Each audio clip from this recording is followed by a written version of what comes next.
আপা, মালা নেবেন? মসি নিচু হয়ে চোখ বন্ধ করে বেলি ফুলের ঘ্রাণ নিল। তারপর একটা মালা নিল।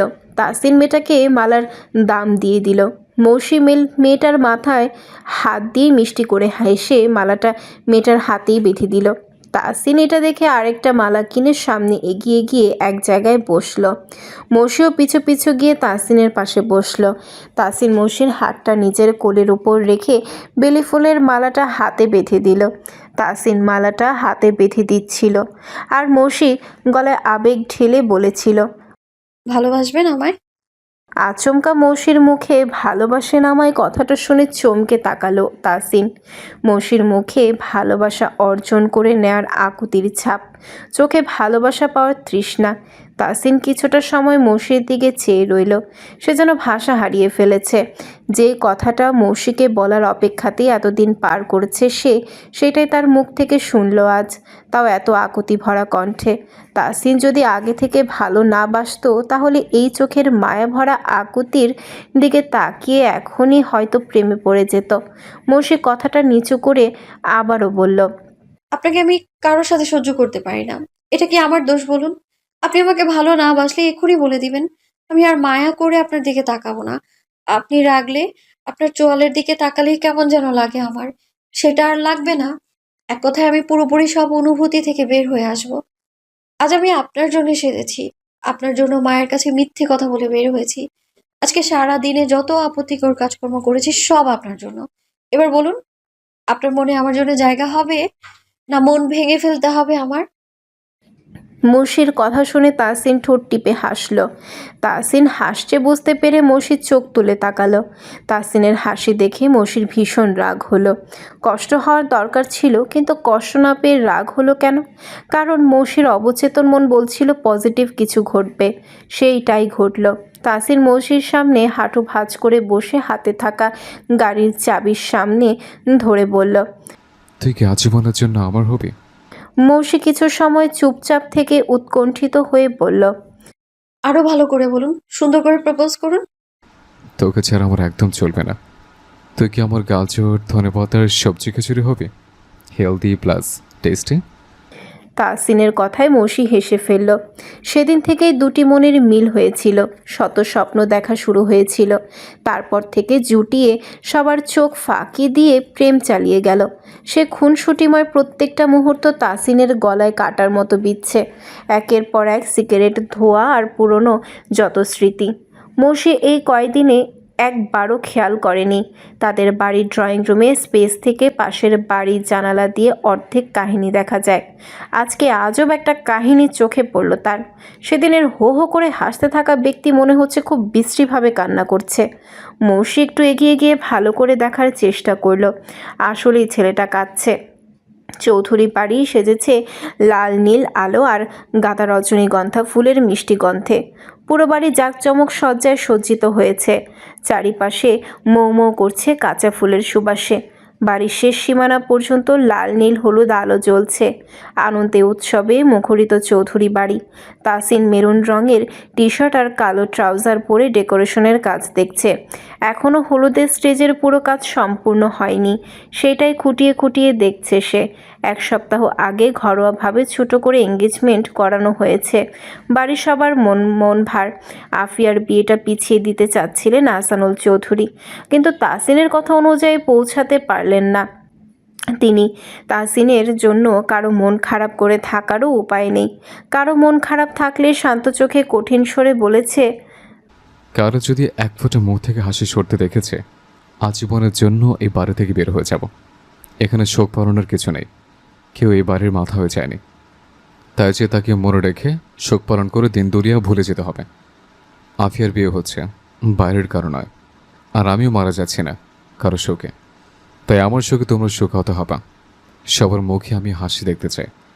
পুরো বাড়ি যেমন আনন্দে জলজল করছে, আমার আপন মানুষগুলোর মুখে আনন্দ দেখতে চাই। এই বিষয়ে দ্বিতীয়বার যেন আমাকে কথা না বলতে হয়।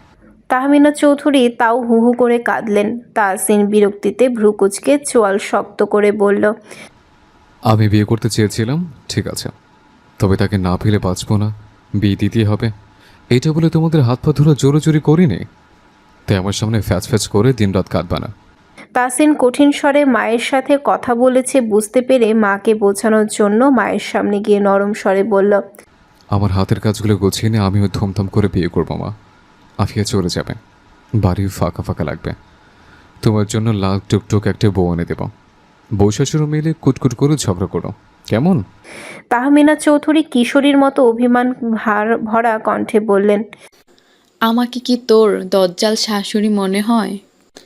আমি আমার ছেলের বউকে করে রাখবো দেখিস। হ্যাঁ, এবার তো চোখ মুছে নাও আর তোমার বাবাকে আসতে বলো। বাবা এসে তোর বিয়ের কথা উঠাবে, তখন তোর রেগে যাবি। তাই বলে তোমার বাবাকে এবার দাওয়াত দিতে ভুলে যাবা? আসার জন্য আরেকবার বলবা না? তোমার বাবা তো প্যাঁচ ধরেন বেশি। বললেই হলো। দাওয়াত দেওয়ার পর কি কেউ আর একবার ফোন দিয়েছিল? তাই গটগট করে চলে যেতে হবে? হ্যাঁ।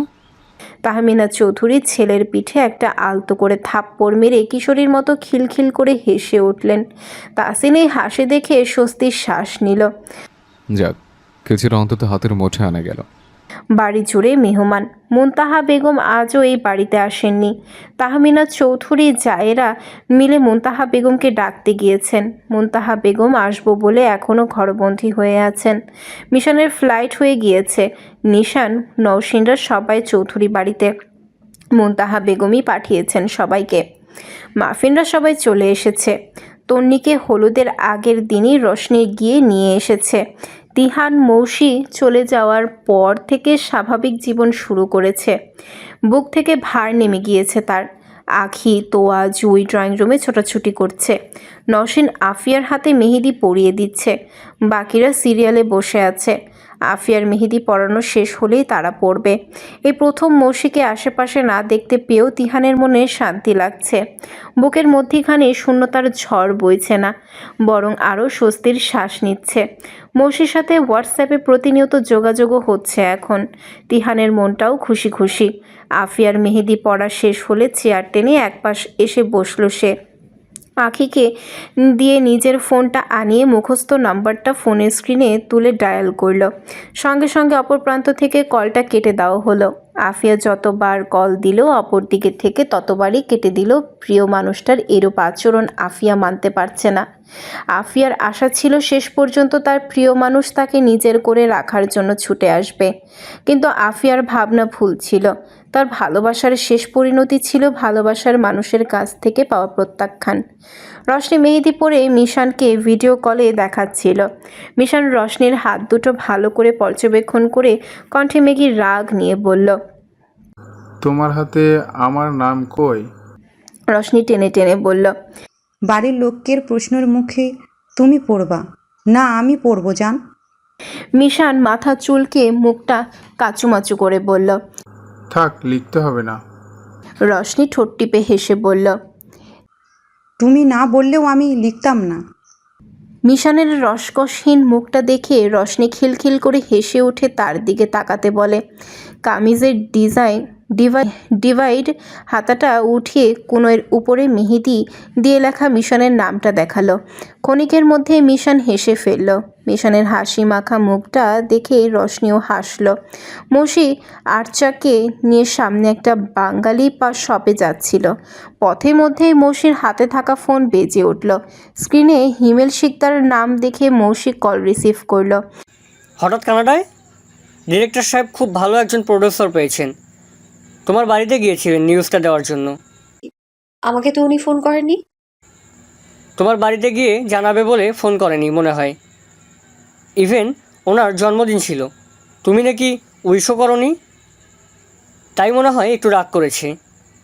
মৌসি ঠোঁটজোড়া গোল করে নিজের উপরে বিরক্ত প্রকাশ করল।